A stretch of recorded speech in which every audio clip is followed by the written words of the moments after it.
राधा स्वामी family, कैसे हैं आप सब? उम्मीद करती हूँ आप ठीक होंगे। चैनल को लाइक करें, सब्सक्राइब करें और आपको वीडियो कितनी पसंद आएगी ज़रूर कमेंट में बताएं।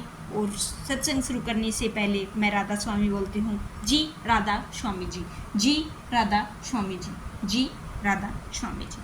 आज का सत्संग रहेगा कि हमारे ही अपने दुश्मन हो जाते हैं, हमको जीने के लिए एक एक पल को दुखाते हैं। तो इस पर सतगुरु जी ने बड़े अच्छे से समझाया है। आप ज़रूर पूरा सत्संग सुनिए, आपका दिल से शुक्रिया होगा। राधा स्वामी जी, जी राधा स्वामी जी।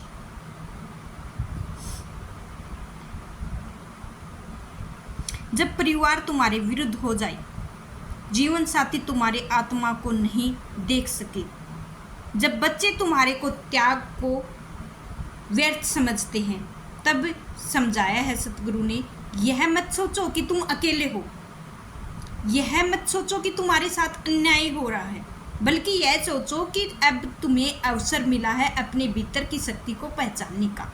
अब तुम्हें मौन और करुणा के माध्यम से प्रेम को देने का अभ्यास करना है। और सतगुरु जी ने समझाया, तुम्हें जो छोड़ देता है वही तुम्हारा मार्गदर्शन भी बना सकता है, यदि तुम उसे समझ पाओगे, क्योंकि उस व्यक्ति ने तुम्हारे भीतर उस स्थिति बनाई है, वह स्थिति बनाई है जिसमें तुम्हें भीतर देखना पड़ा है। जब जीवन साथी तुम्हें अपमानित करता है, तब तुम्हारे साथ दो विकल्प होते हैं। एक तो तुम उस पर चिल्लाओ, दूसरा होता है कि तुम भीतर जाकर देखो कि यह क्रोध उसके भीतर के दुखों से उपजा है। और जब तुम यह देख पाते हो तो तुम्हारे भीतर करुणा आती है। बुद्धि की दृष्टि यही है कि संबंधों में सम्यक दृष्टि, यानी बिना पूर्वग्रह। जब कोई तुम्हारा अपमान करता है, तब सतगुरु समझाते हैं कि यह मत देखो कि तुम वह क्या कह रहा है, बल्कि यह देखो कि वह स्वयं कितना अशांत है। जब तुम यह जान जाते हो कि तुम प्रतिक्रिया नहीं करते हो, कि तुम मौन रहते हो, यही मौन संबंधों का एक नई दिशा दे देती है। तो सतगुरु जी कहते हैं कि संबंध तब टूटते हैं जब हम दूसरों के बदलने की कोशिश करते हैं, परंतु संबंध तब खिलते हैं जब हम स्वयं को बदलने की कोशिश करते हैं। जब तुम भीतर से स्थिर हो जाते हो, फिर कोई भी तुम्हें बाहर से हिला नहीं सकता है। जब परिवार भीतर में धीरे धीरे शांति फैलाने लगते हैं, क्योंकि एक शांति आत्मा पूरे घर को शांति कर देती है। तो यह एक दीपक की तरह है जो स्वयं जलता है, सबको रोशनी देता है। तो सतगुरु जी कहते हैं, जब घर वाले तुम्हें ना समझें, तब यह मत सोचो कि तुम्हारे जीवन का अंत हो गया है, बल्कि यह सोचो कि अब तुम्हारे साथ आत्मज्ञान की शुरुआत हो गई है। साथ में आपके सतगुरु भी साथ दे रहे हैं। तुम्हें वह बनना है बिना सम्मान के भी शांत हैं, और बिना प्रेम के भी हम देने वाले हैं, बिना किसी आशा के साथ मुस्कुराने वाले हैं। यदि यही सतगुरु की शिक्षा है, और संबंधों का युद्ध नहीं बनाओ, उन्हें साधन बनाओ, जहाँ हर कूटता के पीछे करुणा है, हर अपमान के पीछे मौन है, हर दूरी के भीतर स्वीकृति है। जब तुम यह सीख लेते हो कि तुम्हारे घर वाले तुम्हारे जीवन को कठिन बना रहे हैं, तो क्योंकि जब तुम्हें इस दृष्टि को देखने लगते हो, जहाँ कोई शत्रु नहीं होता है, कोई अपना नहीं होता है। क्या आपने कभी सोचा है, केवल आत्मा होती है, मौन स्वतंत्र होता है, करुणा में होती है भाग आगे है कि ईर्ष्या, छल, कपट, धोखा कैसे ना टूटे। धैर्य और ध्यान की शक्ति। जब संसार तुम्हें धोखा दे रहे हैं, तो तुम जिस पर तुमने सबसे अधिक विश्वास किया, वह पीठ पर वार कर दे रहे हैं। जब कोई तुम्हारी मासूमियत का फायदा उठाकर तुम्हारी आत्मा को घायल कर रहा है, तो तुमने जिनके लिए सर्वस्व समर्पित कर दिया है, तो तुम्हें अस्तित्व है कि झुठला दे हैं। तब मन के भीतर एक ऐसी पीड़ा जन्म लेती है जो केवल शब्दों में व्यक्त नहीं की जा सकती है। एक खामोशी जो आंसू बनकर बहती है। वह पीड़ा, हर विश्वास टूटता है, वो प्रतीत होता है, हर रिश्ता अर्थहीन लगने लगता है, जीवन बेगाना लगने लगता है, समय बोझ बन जाता है। ऐसे क्षणों में मन क्रोध को बदलने की ओर दौड़ता है। वह चाहता है कि जिसने दर्द दिया है वैसा ही दर्द दिया जाए। अस्वाभाविक है, स्वाभाविक है, क्योंकि हम मन के अधीन होते हैं। परंतु सतगुरु जी ने समझाया है कि जो व्यक्ति तुम्हें धोखा देता है, जो व्यक्ति तुमसे छल करता है, तुम्हारे विश्वास को तोड़ता है, वह स्वयं अज्ञानी है, वह आत्मा अभी अंधेरे में है। तुम्हें उसी को अंधकार में चले जाओगे तो तुमने भी क्रोध, द्वेष, प्रतिशोध का अपना लिया है। तो हमें सिखाते हैं कि जब संसार तुम्हें चोट दे रही है तो अक्षण तुम्हारे ध्यान में सबसे बड़ा अवसर है कि तुम उस समय धैर्य रखो और तुम भीतर उतर सको। तुम्हें केवल देख सको कि तुम्हारे साथ हो रहा है वो संसार का स्वभाव है। तुम टूटोगे नहीं बल्कि मजबूत बनोगे। तो सतगुरु के अनुसार टूटना नहीं है, पहले ही अपने कमज़ोर नहीं होना है। जो भीतर स्थिति है वह सबसे बड़ी और आदि है। और आगे समझाया है, जब कोई तुम्हारे साथ विश्वासघात करता है तो कहते हैं कि सबसे पहले उस व्यक्ति के लिए करुणा रखो, क्योंकि जो धोखा देता है वह सबसे पहले स्वयं को धोखा देता है। वह अपने भीतर को इतनी अशांति और भय ग्रस्त करता है कि उसे छल के बिना कोई राह ही नहीं दिखती है। यदि तुम भी उसी मार्ग पर चले जाओगे तो तुम भी उसी अंधकार में फंस जाओगे। परंतु यदि तुम मौन रह सको तो तुम्हें प्रतिक्रिया देने की बजाय ध्यान में जा सके, और वही धोखा तुम्हारे भीतर की सच्चाई के जन्म दे सकता है। यही छल तुम्हारे भीतर विवेक और प्रज्वलित कर सकता है। वही पीड़ा तुम्हारे लिए आंतरिक मुक्ति के द्वार बन सकती है। तो समझाया करते हैं कि तुम्हारे साथ बुरा करता है और तुम्हारा दुर्भाग्य नहीं है, वह तुम्हारी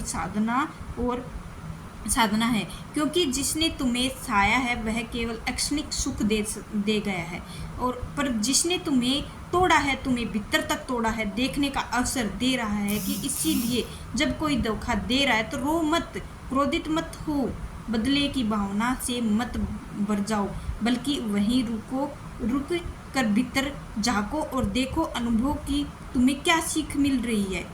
यही वह जागरण का अक्षण है जहाँ ध्यान तुम्हारा साथी बन सकता है। और जीवन की सबसे बड़ी शक्ति धैर्य है। सबसे गहन ध्यान वही है जो पीड़ा के बीच जन्मता है, और तुम भीतर से कह सको कि टूटूंगा नहीं, बदलूंगा नहीं, वही करूंगा जो सत्य है, वही बोलूंगा जो करुणा से भरा हुआ है, वही सोचूंगा जो शांत है। तो जब तुम उस स्थिति के बाहर निकलना शुरू कर देते हो तो वही आत्मा का विकास है। संसार में तुम हजारों अच्छे कार्य करो, परंतु एक धोखे से सब कुछ नष्ट हो सकता है।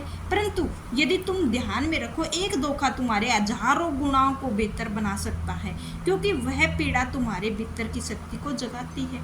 तुम उस अंधकार में भी प्रकाश खोज लेते हो।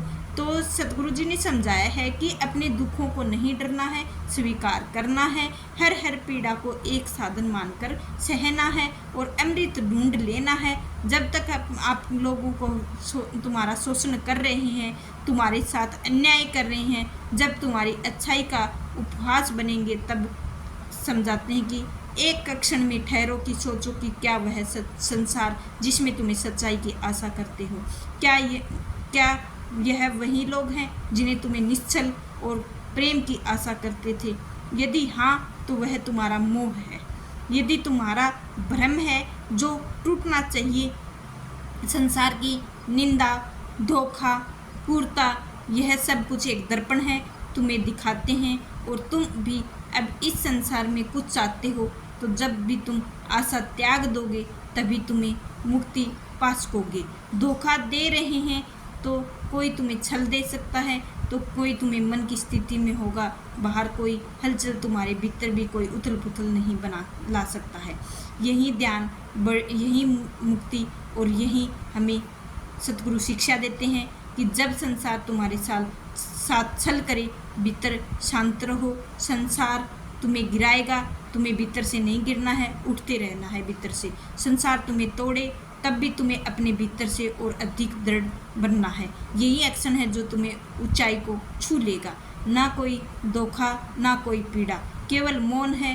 बुद्ध श्री सतगुरु जी मौन के लिए ही बार बार समझाया गया है। और अंतिम समाधान स्वयं को, बुद्धि को जानो और अपनी बुद्धि को सही जगह पर, अपने मन को सही जगह पर लगाओ। संसार तुम्हारे कुछ भी नहीं बिगाड़ सकता है।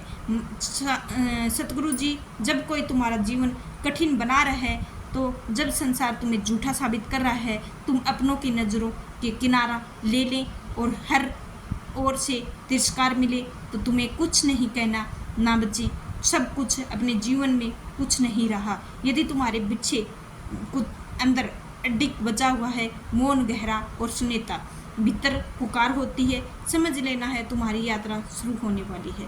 क्योंकि टूटने के बाद भीतर से बचा रह जाए सत्य, वही तुम्हारा आत्मा है, वही तुम्हारा सतगुरु है और वही तुम्हारे को आगे बढ़ाते रहना है, स्वयं को आगे बढ़ाते रहना है। यह संसार तुम्हें हिलाता भी है, गिराता भी है, जलाता भी है, तोड़ता रहता है। तुम हर बार यह सोचते रहोगे कि दुनिया बदल जाए, लोग बदल जाएं, व्यवहार बदल जाए, परंतु सतगुरु समझाते हैं दुनिया को बदलने की कोशिश सबसे बड़ा भ्रम है, क्योंकि यह संसार अपनी गति से चलता है। यह सदा ऐसा ही रहा है, सदा ऐसा ही रहेगा। परंतु अपने भीतर को जगा लो और स्वयं को जान लो, संसार छू भी नहीं सकेगा। इसी के अनुसार तुम शरीर को अपने अनुसार ढालो और अपने अनुसार बना लो। एक मौन साक्षी जब तुम्हें कोई नाम, कोई भी अपमान करे तो तुम्हें चोट नहीं पहुंचा सकता है, क्योंकि तुम्हें जान चुके हो कि तुम्हें यह सब कुछ बाहर की लहरें हैं और सागर गहरी है। इन गहरियों में ही हमें केवल देखना है और हिलना है और यही हमें जाना है, और किधर हमें जाना भी नहीं है। तुम गिरते नहीं हो और तुम्हें जानते हो कि तुम्हें क्या करना है। व्यक्ति स्वयं नहीं जानता है कि वह दूसरों की बातों से प्रभावित होता है, वह दुनिया की निंदा से टूटता है, वह प्रशंसा को उड़ता है, अपमानित से गिरता है। तो सतगुरु ने समझाया है, यही अज्ञानता है कि तुम भीतर बैठकर यह देखो कि तुम जो हो रहा है केवल बाहर की दुनिया है। तुम हो, तुम्हारा अस्तित्व पूरे हो और तुम्हारा ध्यान गहरा हो जाता है और तुम किसी न किसी तारीफ से खुलते ना किसी के मुस्कुराते हो। तुम परिस्थितियों को देख सकते हो। जब कोई सागर की तरह लहरों को देखता है तो शांत, गहरा, मौन, अपरिवर्तनीय।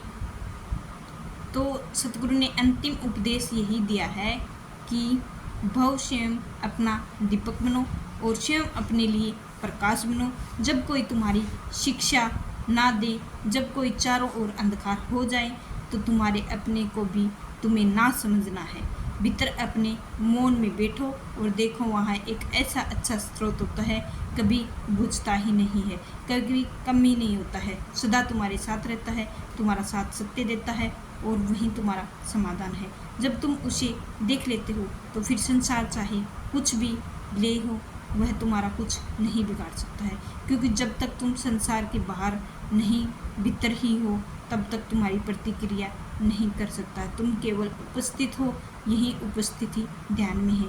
यदि करुणा है तो यही हमारे सतगुरु से समझाते हैं कि तुम संसार में रहो और परिवार में रहो, संबंधों में रहो, कोई भी परिस्थिति में तुम्हारे सुख का कारण या विनाश का कारण नहीं बना सकती है, क्योंकि अब तुम्हें अपने भीतर को, मौन को पहचान चुके हो, हर स्थिति को से परे हो।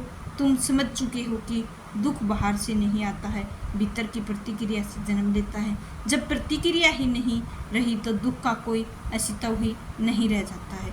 तुम अपनापन को देखो और अपने बच्चे की बात, कोई बच्चे की बात देखता है तो तुम किसी को धोखे को देख सकते हो, किसी कोई थकी हुई आत्मा को अपने भ्रम में बोल रही है, तब तुम हर क्रूरता को, करुणा को देख सकते हो। यही वह अवस्था है जहाँ कोई तुम्हें नहीं तोड़ सकता है, कोई तुम्हारे सुख को नहीं छीन सकता है। यही हमें जीवन बनाना है और ऐसे ही हमें जीना है, न किसी की परवाह लेके। अगर कोई गलत बोल रहा है, कोई बुरा बोल रहा है, गालियाँ दे रहा है, तो हमको चुप रहना है, हमको मतलब ही नहीं है, दुनिया समझ के छोड़ देना है।